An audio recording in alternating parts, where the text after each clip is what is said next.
Bonjour, mon nom est Jean-Pierre Blanchet. Je suis planificateur financier chez Investors depuis près de 20 ans. J'ai à peu près un actif depuis 80 millions. Je me spécialise au niveau des entreprises et des clients à valeur élevée. Aujourd'hui, je vais vous montrer un concept de la gestion de la dette. Donc, lorsque les gens ont un projet, par exemple, je vous donne un exemple, d'acheter un chalet. Puis les gens ont l'argent liquide pour le faire, donc ils ont de l'argent non enregistré qui voudraient l'acheter cash au lieu de l'emprunter pour pas avoir de dettes. On comprend ça, le principe, on n'aime pas ça avoir des dettes, mais il y a certaines dettes qui sont rentables. Okay? Donc, pour la mettre payante, votre transaction, qu'est-ce qu'on peut faire? Qu'est-ce qui se fait? C'est que vous achetez effectivement votre chalet cash. Mettons, on va faire un chiffre fictif de 200 000 $. Vous donnez un montant, vous payez cash votre chalet de 200 000 $, mais vous réempruntez la journée après ou dans la semaine qui suit le même montant de 200 000 $ que vous remettez dans vos placements.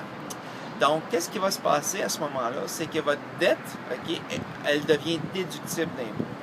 Donc, les intérêts que vous payez, pas la dette au complet, mais l'intérêt que vous payez sur cette dette-là est déductible de vos impôts. Qu'est-ce qui se passe? Il y a certaines règles, mais il faut vraiment vous être bien encadré lorsqu'on fait cette transaction-là. Donc, il faut que vous fassiez affaire avec des gens qui connaissent ça. Maintenant, juste vous montrer une petite différence que ça a. C'est qu'une personne qui fait ça, sur une période de 10 ans, a emprunté, la différence, puis là je l'ai mis très simplement, la différence entre le taux d'intérêt, aujourd'hui on peut emprunter à 2,5 et même plus bas. Puis le rendement qu'on fait sur le placement, sur une longue période, mettons 10 ans, payer 6, avoir 6%, c'est pas exagéré, là, de rendement composé. Donc si on emprunte à 3, on fait du 6% sur le rendement, on a une différentielle de 3%. Ce 3%-là, sur un 200 000, c'est 70 000 $ de plus dans vos poches à la fin de 10 ans. C'est quand même beaucoup d'argent. Puis en plus, c'est plus que ça, parce que vous avez déduit les intérêts de ce 3%-là. Donc en réalité, vous avez fait un différentiel encore plus grand.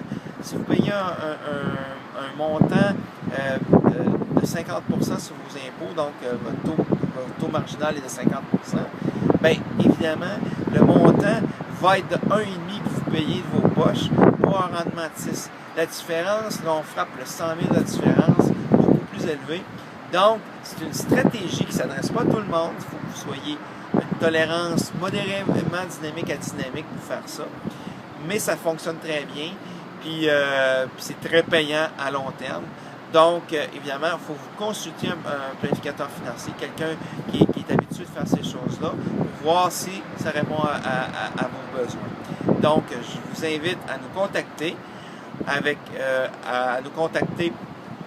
à l'adresse qui va apparaître et au numéro qui va apparaître pour avoir plus de renseignements là-dessus. Je vous souhaite une excellente journée.